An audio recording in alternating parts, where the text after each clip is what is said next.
Good question.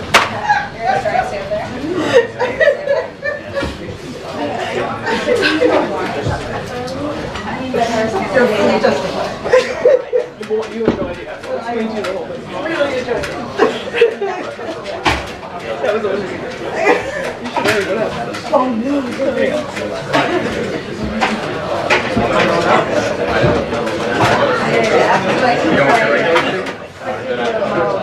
Need help? I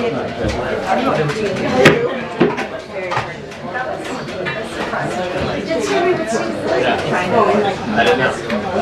Yeah, and my brain has stopped.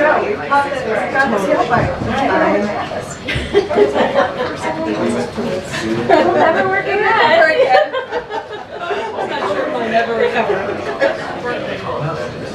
Yeah, still kind of hanging there. Today was slow walk. So sorry. Good afternoon, everyone. So, it's a historic and important day. President Biden and his administration have secured a deal for Americans who were unjustly imprisoned in Russia. I know for a lot of reporters in this room, especially Wall Street Journal team, this is personal. And I know for the families of Paul, Evan, Alexi, and Vladimir, it's one of the best days of their lives. As President Biden said in his statement, as we celebrate the return of these brave Americans, we remember all those still wrongfully detained or held hostage around the world, and reaffirm our pledge to their families. We see you, we are with you, and we will never stop working to bring your loved ones home where they belong. And with that, I will turn it over to our National Security Advisor, Jake Sullivan. Thank you, Karine, and good afternoon, everyone. Today, as you've seen and heard from the President and from Karine, we've completed one of the largest and certainly the most complex exchange in history. And Paul Whelan, Evan Gershkovich, Alexi Nazarov, and Vladimir Karamurza, 3 American citizens and 1 American green card holder, are finally coming home. I had the honor and pleasure of joining the President this morning in the Oval Office as he shared the wonderful news with the families. And then together, they spoke with Paul, Evan, Alexi, and Vladimir, who were on the tarmac in Ankara with U.S. officials where the exchange happened. To say that everyone in the room was overjoyed, even at a loss for words, is an understatement. Since taking office, President Biden and Vice President Harris have made clear that they will not stop working until every American wrongfully detained or held hostage around the world is reunited with their family. As an administration, we're proud to celebrate the return home of over 70 such Americans from places around the world like Afghanistan, Burma, Gaza, Haiti, Iran, Russia, Venezuela, Rwanda, and elsewhere. Today's exchange is a feat of diplomacy that honestly could only be achieved by a leader like Joe Biden. At his direction, the professionals in our national security, foreign policy, and intelligence community worked tirelessly and relentlessly to secure the release of 16 individuals who were detained in Russia. The 3 American citizens, 1 American green card holder, 5 German citizens, and 7 Russian political prisoners in exchange for 8 individuals held in a combination of the United States, Germany, Norway, Slovenia, and Poland. The President was himself personally engaged in the diplomacy that brought this about, including multiple conversations with Chancellor Scholz, with the other leaders of the countries who provided some of the Russians as part of the exchange, and most recently, as has now been reported, calling the Prime Minister of Slovenia early in the afternoon of Sunday, July 21st, to coordinate the final arrangements, to make the final piece of this deal fall into place. There is no more singular or concrete demonstration that the alliances that the President has reinvigorated around the world matter to Americans, to the individual safety of Americans, and to the collective security of Americans. And we're deeply grateful to our allies who supported us in these complex negotiations to achieve this outcome. And while I'm standing at this podium, the President is reaching out to give personal thanks to the leaders of Germany, Poland, Slovenia, Norway, and Turkey. And honestly, guys, I can just say this was vintage Joe Biden, rallying American allies to save American citizens and Russian freedom fighters, and doing it with intricate statecraft, pulling his whole team together to drive this across the finish line. His goal has always been to put the families first, the families who are enduring an unimaginable ordeal. From the President on down, we've stayed in regular and routine touch with them. I spent a lot of time with the families of Evan and Paul and Alsu. And most of the time, as you can imagine, those are tough conversations. But not today. Today, excuse me. Today was a very good day. And we're going to build on it, drawing inspiration and continued courage from it for all of those who are held hostage or wrongfully detained around the world. And that includes Mark Fogel, who we are actively working to get his release from Russia as well. And there are others being held in Syria, Afghanistan, other countries around the world who we are working to get released. And just on a personal note, I want to say that this is the culmination of a monumental level of effort and level of skill by my teammates across the national security enterprise. My colleagues here at the NSC, my colleagues at the Central Intelligence Agency, my colleagues at the State Department. These are dedicated, talented professionals who are not in the headlines, who don't get to stand at a podium like this one. And it was at the President's direction that they built and pulled off the most intricate, expansive deal of its kind in memory. So they know who they are. I salute them. And every American should be proud to have those kind of people standing up on their behalf and on behalf of American security. While this has unfolded, we've been closely monitoring the events in the Middle East as well. Since October 7th, we have worked to deter and prevent escalation into a wider regional war. That risk has always been there. That risk is there now. And we are determined to engage in deterrence, defense, and de-escalation to try to ensure that we do not have a wider regional conflict or escalation that goes unchecked. So I'm happy to get more into that in response to your questions. And with that, I'll turn it over to you. Yeah. Thanks, Jake. Whose idea was it to try to go big and bring everyone home at once instead of going for a simpler one-for-one type deal, and why?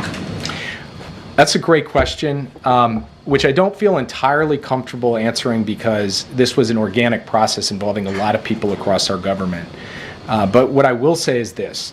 The President sat us down on a regular basis over the course of the detentions of Paul, Evan, and Alsu, and really pushed us to think about what configuration would actually work to make this happen. And it was through an iterative process of back and forth with various of the allies I mentioned, with engagements with our Russian counterparts, where we were making proposals, getting responses, that this all came together. And so I would say that if you had not had Joe Biden sitting in the Oval Office, I don't think this would have happened. But as I said in my remarks, there were a lot of other people who played a central role in building out the pieces of this and then executing on that. And the execution phase of this, to get this level of coordination together, to have those planes all land on the tarmac at the same time from multiple different countries with so many different individuals coming from Russia and going back to Russia, really extraordinary. And I think, you know, team effort can be a cliche, but I think in this case it's a warranted description of what happened. And was Alexei Navalny supposed to be a part of this deal before he died in prison? So we had been working with our partners on a deal that would have included Alexei Navalny, and unfortunately he died.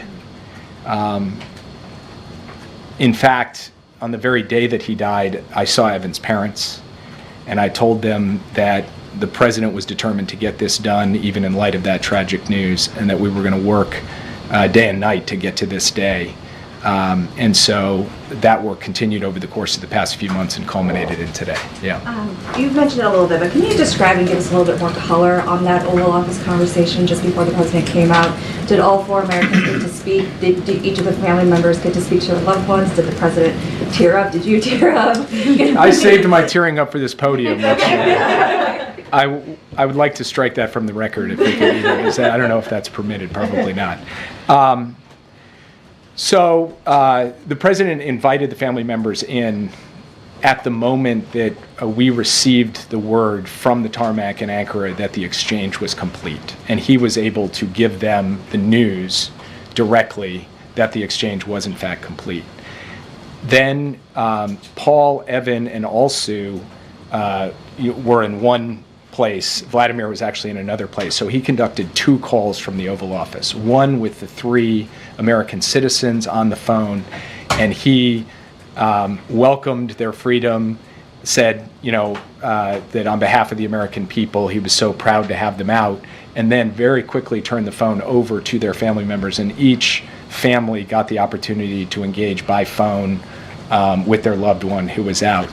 He then conducted a second call with Vladimir, and Vladimir's wife, one of their daughters, and their son were there to be able to speak with him. And the president and he also got to reminisce on the fact that they were both pallbearers together at John McCain's John McCain's funeral. And so it was a kind of extraordinary personal exchange in the Oval Office. And the family members were both overwhelmed, of course, by the events of the day and also standing there in the presence of the U.S. president at the Resolute desk. So it was quite a moment. About how the administration tries to make sure this doesn't incentivize more arrests of innocent Americans beyond what the president said, advising people not to go abroad in certain places, especially because you're looking at this inherent imbalance between between securing the release of innocent Americans in exchange for rightfully convicted criminals, including a murder. Look, it's a fair question. It's a question that we grapple with every time that we look at the hard decisions involved in one of these exchanges. It is difficult to send back a convicted criminal to secure the release of an innocent American. And yet, sometimes the choice is between doing that and consigning that person basically to live out their days in prison in a hostile foreign country or in the hands of a hostile power.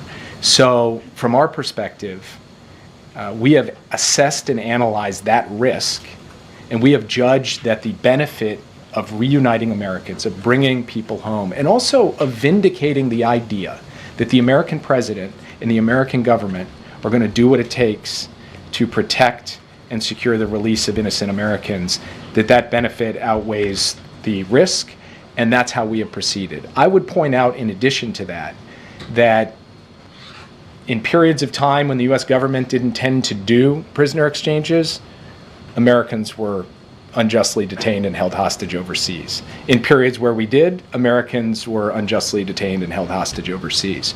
So I think there are real questions, and Roger Carstens, the hostage negotiator at the State Department, has actually pointed out that in this analysis, it is not quite as clear-cut that the evidence actually demonstrates the kind of result that your question speaks to, that a lot more people get taken because we do these exchanges. But it's something that we have to pay attention to, and it's something that makes these decisions by the president not simple decisions, hard decisions, and yet, as he did today, he was prepared to make them. Yeah. Can you explain a bit more, when did it become clear that Krasikov was this linchpin to a deal like this, and was it during the negotiations over Brittany Griner?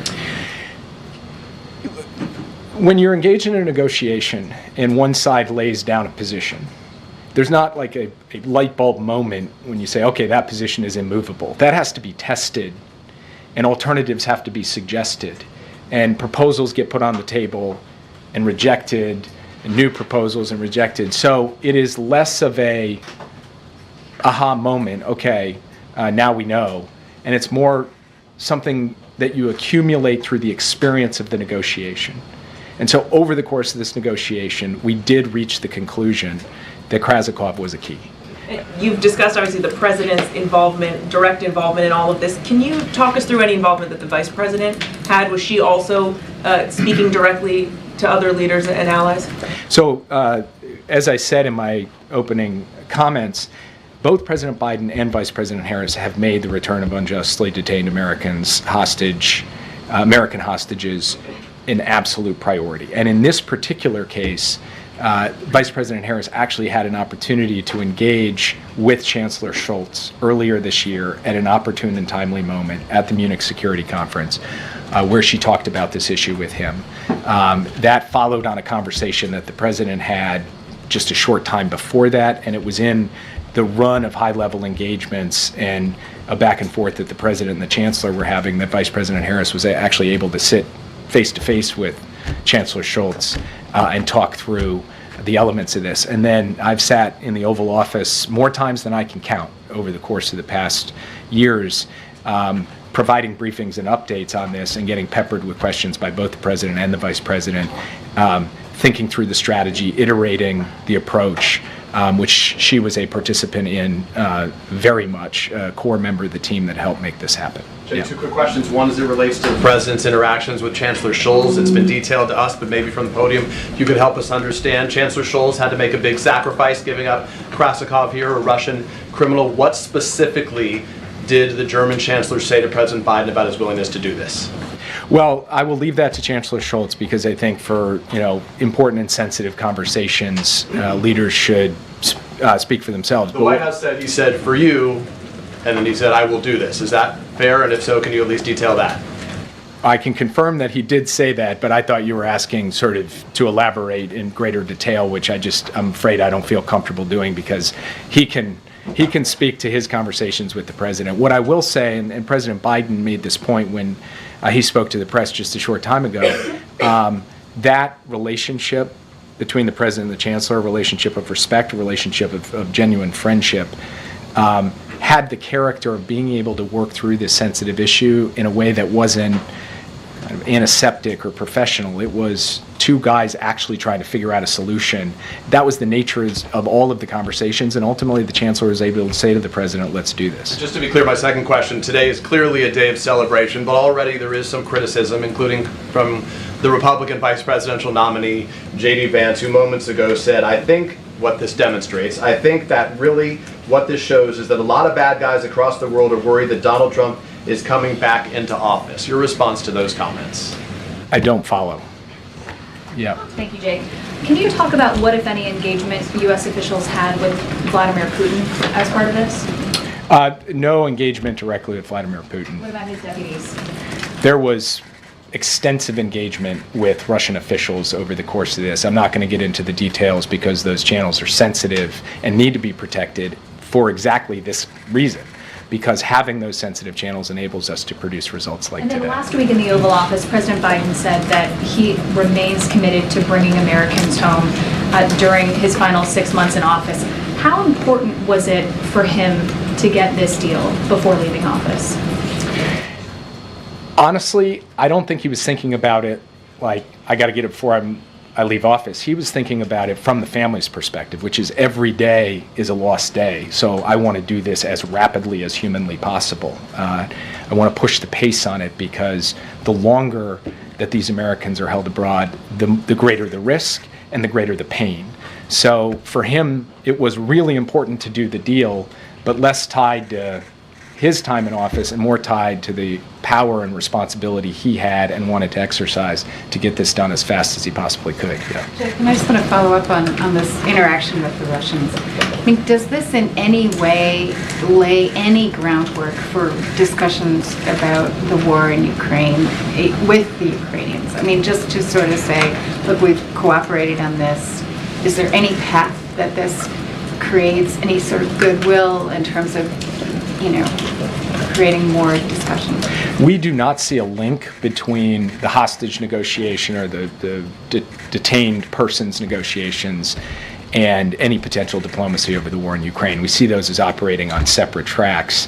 One is really about the practical issue of producing this exchange. The other is a much more complex question where the Ukrainians will be in the lead and the United States will consult closely with all of our allies to support them when they are prepared to step forward and engage in those in that kind of diplomacy. So can I just follow up on, so we can't have you here and not ask you about what's happening and unfolding in the Middle East, and with Iran and with this, the killing of Haniyeh. Can you please just give us your assessment of how high the temperature really is and how great the risks are now of an all-out war or a bigger war? Just taking a step back, we have been laser focused on trying to prevent that wider war since October 7th. There have been moments that have required intensive effort to keep a lid on things. The risk has always been there, and the risk remains today. And we believe we do have to be engaging in intensive efforts now through deterrence, through de-escalation, through diplomacy, to prevent a wider war, and we will continue to do that. Yeah, thanks, Jake. Back in May, former President Trump made the comment that Russia would release Evan Gershkovich for him after the upcoming election, quote, but not for anyone else. Did that comment complicate negotiations at all, and do you have a response to Trump's comment now?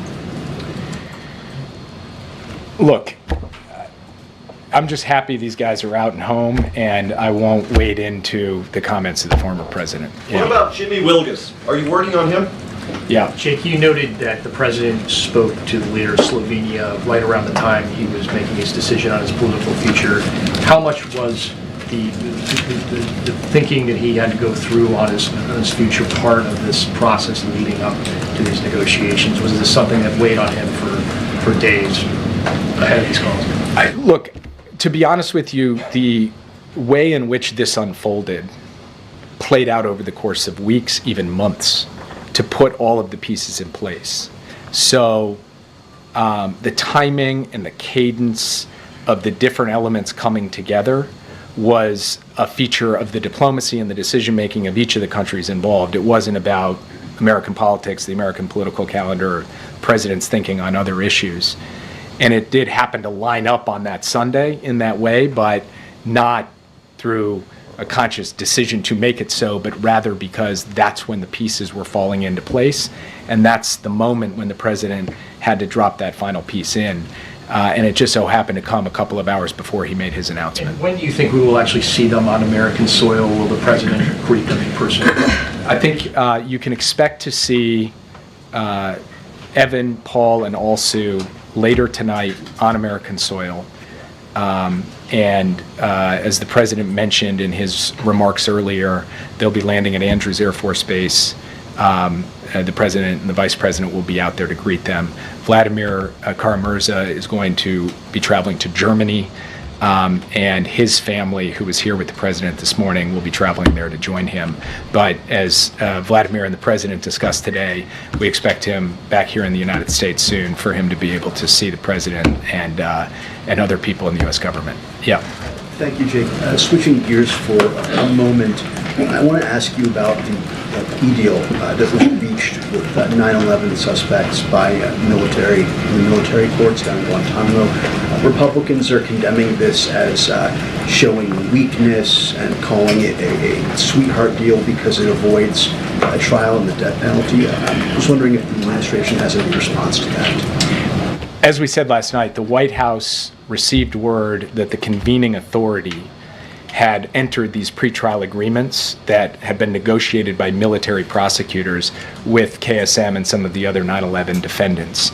And we had no role in that process. The president had no role. The vice president had no role. I had no role. The White House had no role. And we were informed yesterday, the same day that they went out publicly, that this pretrial agreement had been accepted by the convening authority. What the president did upon learning of that was direct his team to consult as appropriate with officials and lawyers at the Department of Defense on this matter. Those consultations are ongoing, and I have nothing more to add at this time. And then one more thing on Iran, Israel, Hamas negotiations. Now that the lead Hamas negotiator is dead, who is there to negotiate with, and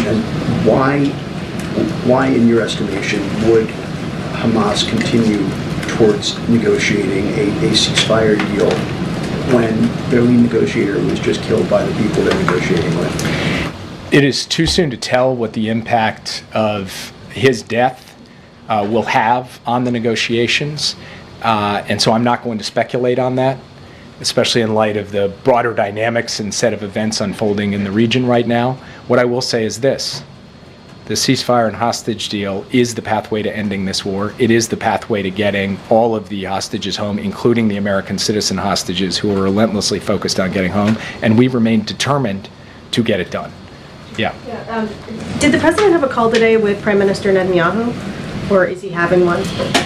I believe the Israeli government has put out that they're having a call. We had not announced that yet, but in fact, the president is intending to speak with Prime Minister Netanyahu later today. They have not spoken yet. Yeah. And is the president going to express any displeasure about not having a heads up about the attack on the Hamas leader, or these other big things that have happened in the last few days with Israel taking countermeasures? So I'm not going to preview the president's message before he has a chance to speak directly to the prime minister, and then if I had to predict, I probably will be tight-lipped about the readout afterward. Yeah. Thanks, Jake. Just wondered if you could make clear for us, when was the actual moment when you really knew that this deal was going to be done and that it was sealed, or was that not really until today and you actually saw them, the released people on the tarmac in Ankara? We steadily gained confidence following the president's call on the 21st of July, but that confidence was always tempered by the reality that this was a fragile deal, a complex deal that could fall apart at any moment from multiple different directions. So we held our breath and crossed our fingers until just a couple hours ago. Yeah. Jake, I wanted to ask about arms control treaties. It seems like Russia's been backsliding when it comes to these deals. What is the update with that? Is there any progress with getting them to rejoin any of these treaties? No. The short answer is there is no progress. We have tried to engage, and I have publicly stated, and my colleagues have also laid out our view that there is an arms control agenda that's in the interests of the security of the United States, our allies, and frankly, global stability. And we have not seen reciprocity on the Russian side to engage in those discussions at this time. So we're obviously working very closely with NATO, with our other allies and partners, to ensure that our security is going to be strong, resilient, and credible no matter what comes next. But we do remain available to engage in arms control, as we did with the Soviet Union at the height of the Cold War. Last question. Yeah. Thank you, Jake. Can you just confirm that no money was exchanged, no sanctions were loosened to facilitate this deal? Yes, I can confirm that. And can you also speak to why the president chose not to use his moment in front of the cameras to deliver a warning to Putin? He said, I don't need to speak to Putin, but what he didn't convey was a price that countries will pay if they abduct Americans for political purposes. We have made clear through every conceivable channel, and the president has made clear publicly on repeated occasions over the last 2 years about the costs and consequences of aggression, standing against United States interests, and of taking actions that we believe are unlawful and unjust. We're going to continue to do that as we go forward. For the president today, this was a moment to thank our allies. It was a moment to celebrate the families, and most importantly, it was a moment to lift up the human achievement of getting both Americans, citizens of friendly countries, and Russian political prisoners out. But as the president said, he doesn't need to talk to Putin for Putin to understand where the president stands. Thank you. What about Jimmy Wilgus? He's been there 8 years, Jake. Thank you, Jake. Thank you. 8 years. All right. As I mentioned at the top, this is an incredibly important day, monumentous day, and also an emotional day for the families, obviously for the incredible team that I get to work with every day, national security team, and across the administration, and for this president. And so it's a good day. It's a really, really good day. And we should be really proud of what this administration has been able to do. Now these, these folks who are unjustly held now get to go home to their families and see their families and restart their lives. Okay.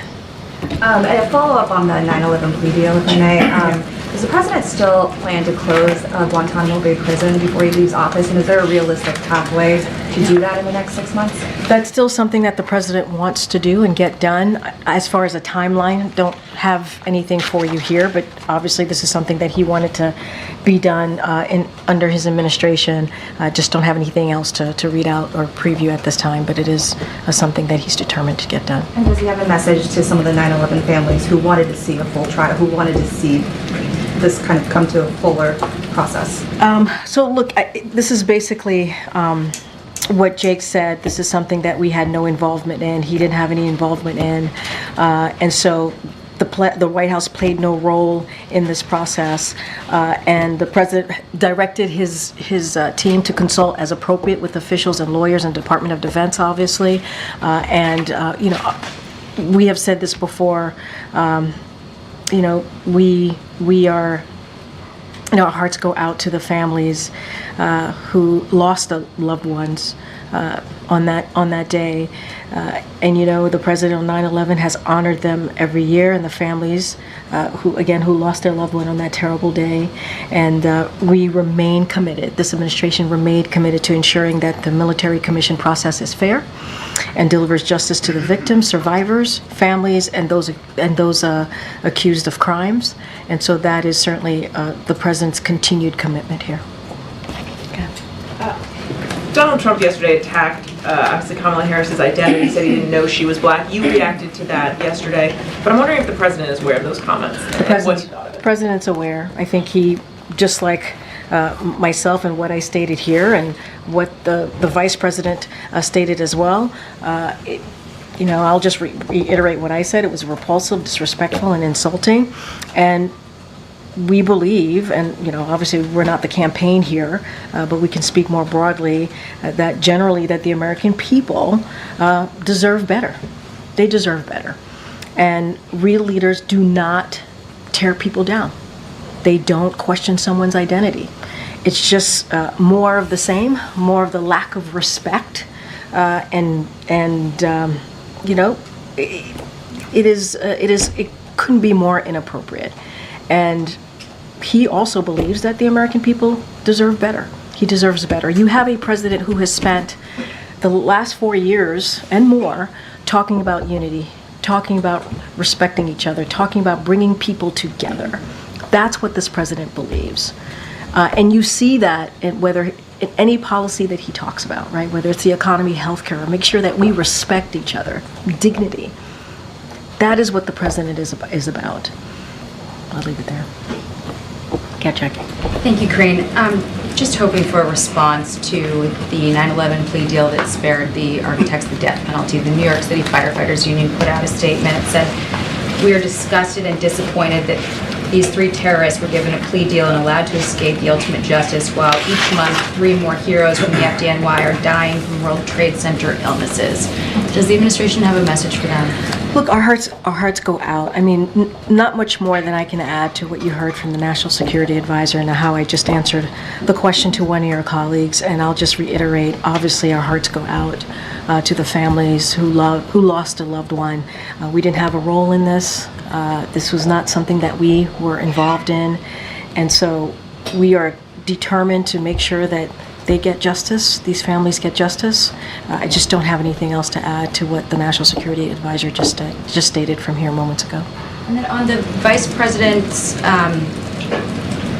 presence tonight, is she going to be around for any of the evening when we expect the detainees to come back to the U.S.? Is she going to be part of this? Again, Jake Sullivan, National Security Advisor, just literally confirmed that she would be part of this when they land tonight at JBA, and so the president and the vice president will be there to greet them.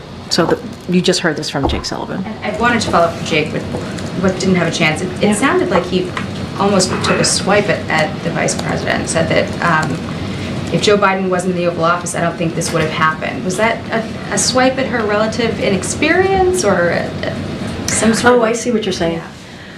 They're partners in this. Joe Biden and the vice president are partners in this. You heard him say that the vice president played a critical role in this diplomacy at a number of key moments. She met with the Chancellor of Germany in Munich to help pave the way. She also met with the Prime Minister of Slovenia to help bring them into the negotiations. They were partners in this. And then you'll see her tonight join the president to welcome back those Americans who were unjustly imprisoned in Russia. And that is going to be an important moment, a critical moment, but they worked together on this. And I think what Jake, not to say what he was saying, but he was very clear, this is a president that has had a long history in government, more than 50 years as a senator, as a vice president, and now as president.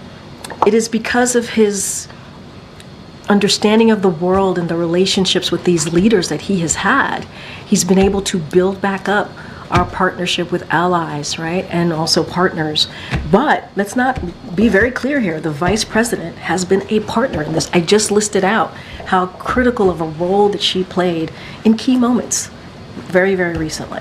So they're partners, and I think that is what we want to make sure that is very, very clear to all of you. Okay.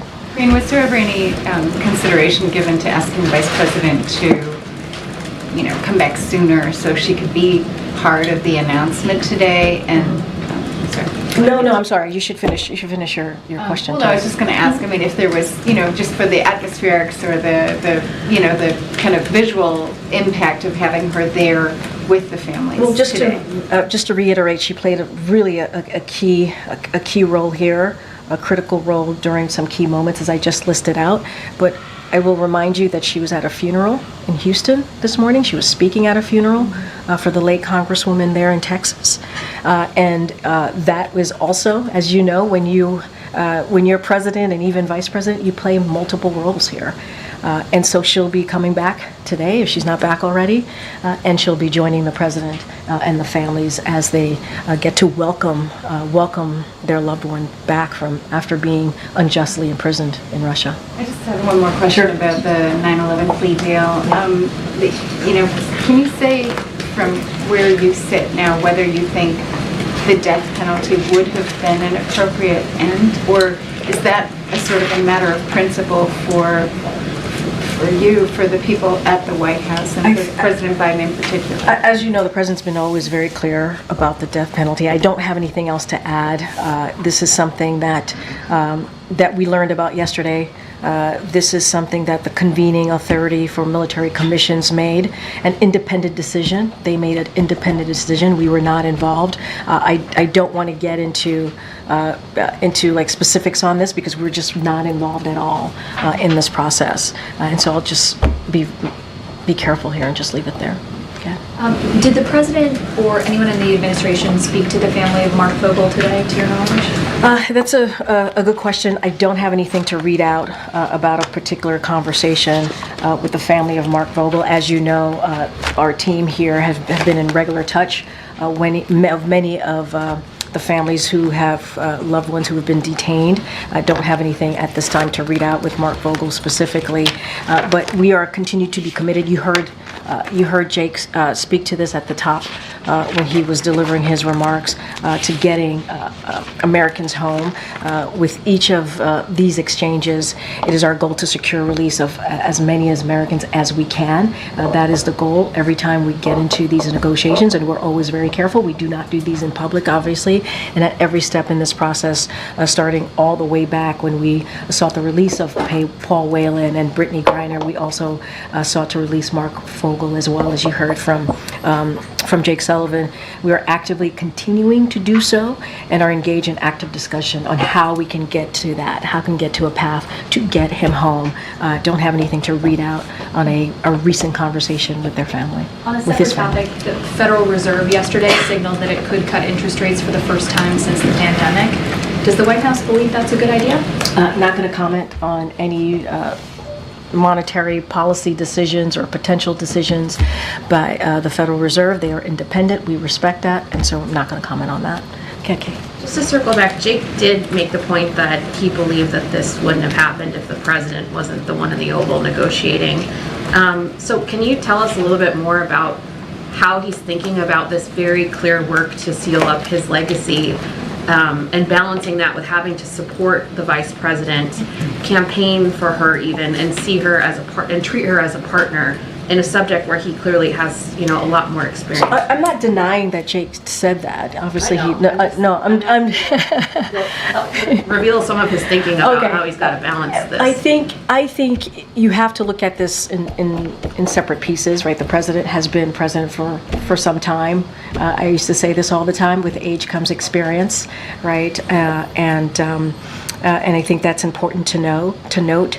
And he's had relationships with many of these leaders that are currently, out there in this present time, in present day.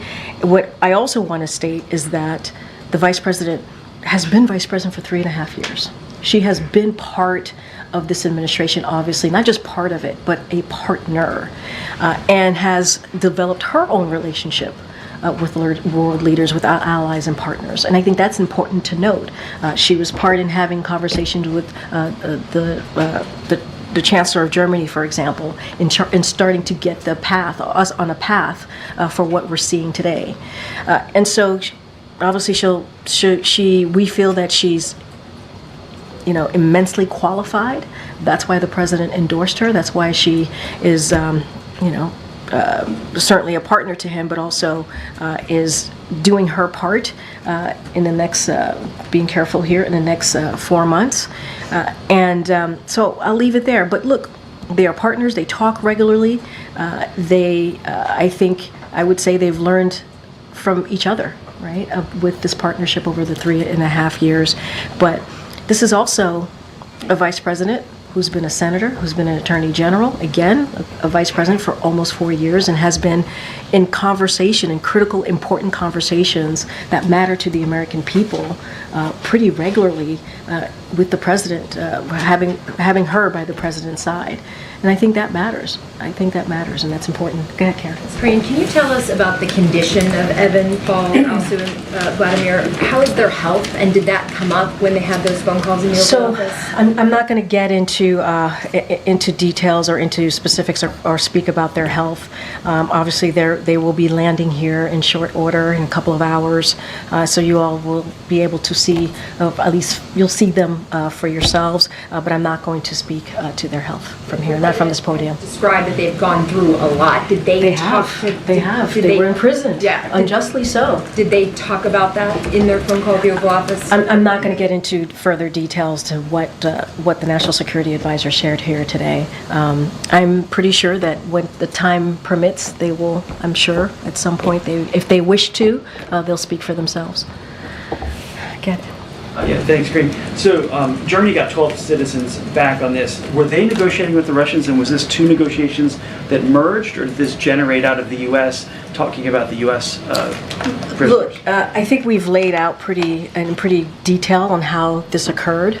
Obviously, the U.S. played a leading role in this, and we are certainly very grateful to our allies that worked with us on this. Obviously, I talked about Germany, Slovenia, and so I don't have anything beyond what we've already shared with you on this. I don't want to get into specifics or details. We have already shared how this came about. Look, this is an important day.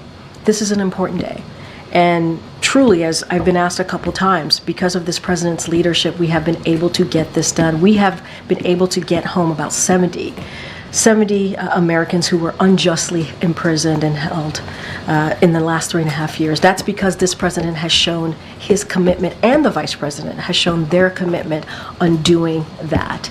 And I think it sends, today and many other days that we've been able to get this done, it sends a message to the American people that we will put them first, always, as it relates to foreign policy, national security, making sure that we are getting Americans home. And I'll leave it there. Are there going to be any events here at the White House with the prisoners, the American prisoners who are coming back? I know we're going to Andrews. No, I hear you.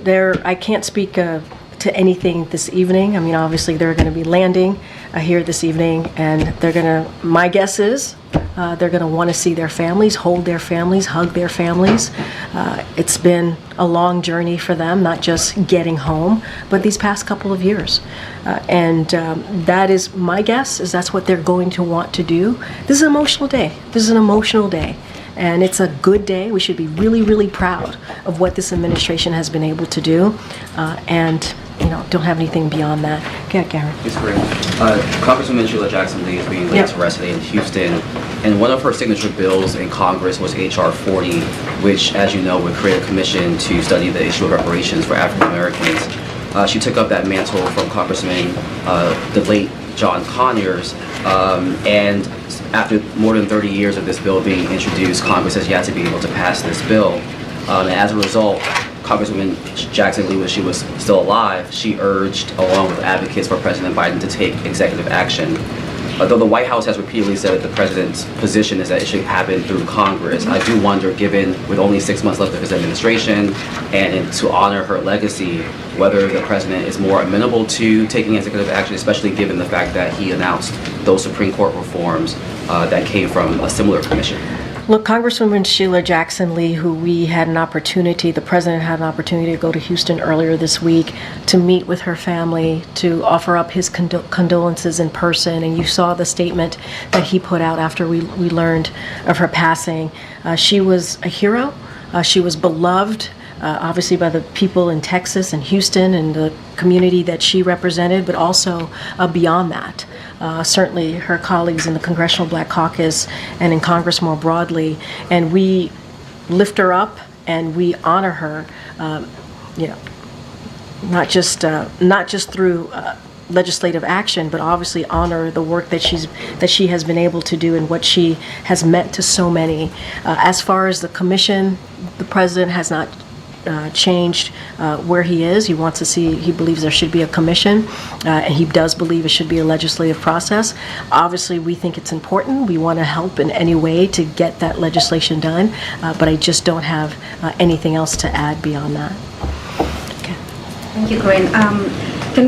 Can you talk about the support from Turkey? This morning in the briefing, Jake Sullivan mentioned that Turkey provided logistical support, but what we're hearing now is that they are coordinating the exchange. Is that an accurate description? And also, did the U.S. give the Turkish government anything in return for their support?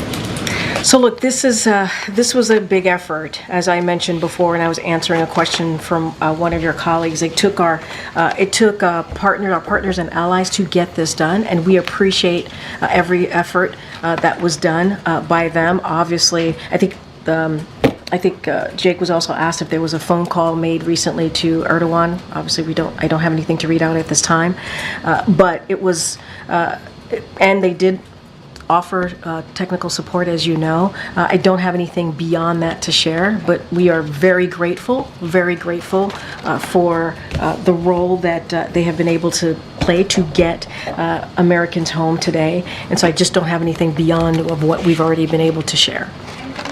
Give us an update on American journalist Austin Tice that's held in Syria, and also just beyond that. I mean, obviously, our network, we're very grateful and relieved that Alsu is freed, but there are other journalists in our network and who may not be Americans. We have colleagues held in Belarus, in Russian-occupied Crimea, in Myanmar, families of Uyghur journalists held by China.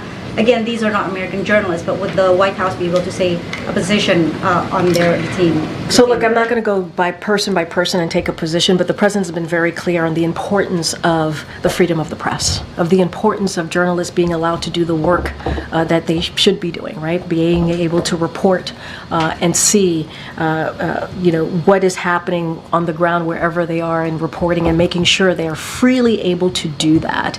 And the president has those tough conversations with leaders that he meets privately, and we've been very clear publicly about supporting journalists and the work that they do, and being able to do that work freely and not be intimidated and without violence. And so that's something that we're going to continue to be very, very clear about. You just listed out a bunch of names. I don't want to go point by point on these names, but more broadly, We believe in the freedom of the press. This is important to us. We believe it's part of our democracy, and we want to see, not just here, it's important to see that obviously across the world. Austin ties. I don't have anything specific for you at this time. When it comes to Americans being unjustly held, wrongfully detained, as you have seen from this president in the last 3.5 years, he's going to do everything that he can. I think today is a perfect example. Bringing home 70 Americans over the last 3.5 years is a perfect example of this president being committed to bringing home Americans who have been unjustly held. I think I'm going to have to wrap it up pretty soon. Go ahead, John. Thanks a lot, Karine. When the president announced 2 Sundays ago that he's withdrawing from the race, and that he's not running for another term, there were some that described him as a lame duck president. How does this news today, this joyous news at the White House, answer those critics describing President Biden in that fashion? Well, I'm glad you call it joyous news, because it is. This is very, very good news. For all of us as Americans, we should be very proud of this moment. Look, I've heard the term lame duck. I was asked at the podium if he is a lame duck president. We've been very clear that he's not, and today is an example of that. What he did on Monday, talking about SCOTUS reform, is an example of that. The president is determined, and he is very focused, along with the vice president, to get things done, to build on the accomplishments that we have been able to deliver for the American people over the last 3.5 years. And these are historic accomplishments, whether it's the American Rescue Plan that turned the economy around, restarted the economy. Now we're leading in the world on that. Again, no Republicans voted for the American Rescue Plan. You think about the Inflation Reduction Act, no Republican voted for that, and that is a piece of legislation that has seen the biggest investment in climate change. Now Medicare can actually negotiate with Big Pharma, something that elected officials have been trying to do, and he reached across the aisle to get infrastructure done, to get the Chips and Science Act done, to get the Veterans, the PACT Act done. So it doesn't end there. It doesn't end there for him. He wants to see a lot of these important laws now. He wants us to get them, make sure they're implemented, and we're going to continue to use the remainder of this term to look for ways to build on that progress. And we will certainly share with you the specifics of that as we continue these next 6 months. And secondly, yesterday I asked a series of questions to you about the possibility of a hostage deal. At the time that I asked you those questions, were you aware? Yes. You were aware.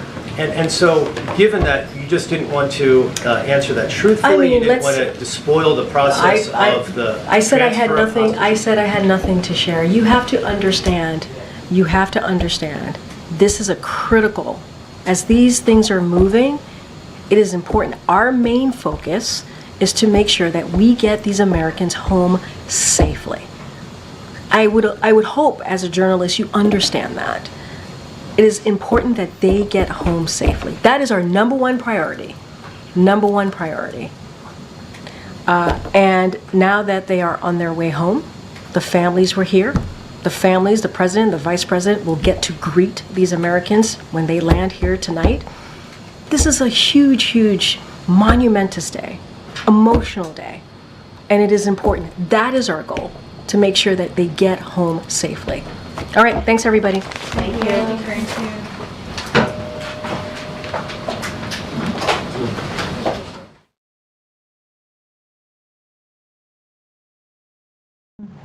At